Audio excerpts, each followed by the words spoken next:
Movie makers have been placing humans in stasis to send them to faraway places for decades. Now scientists are moving closer to making this a reality for space travel.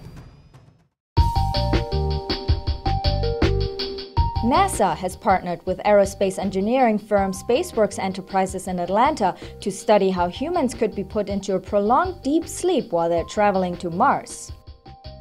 Using technology available today, the journey from Earth to the Red Planet would take about 180 days.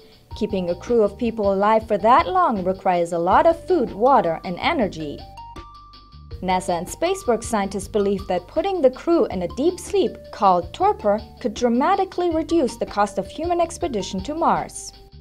By putting the crew in this torpor state, we not only reduce their consumables, their oxygen and food requirements, we also minimize the type of support systems that we need en route to Mars. So they don't need a large voluminous habitat to occupy themselves in. Going there, we can put them in a very small container and consequently then save mass, save on power, and enable us to get to Mars easier. We want to put our resources on Mars, not spend a lot just to get there. In a state of torpor, metabolic and physiological activity in humans are drastically slowed down.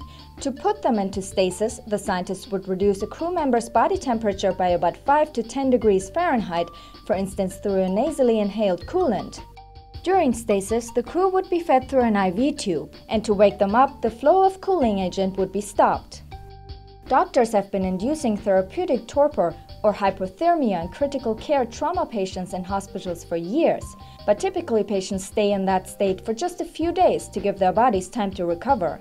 One of the challenges for scientists is how to extend the time humans can remain in stasis with minimal effects on the human body. They say an alternative might involve a shift system where crew members rotate through cycles of being awake and in deep sleep.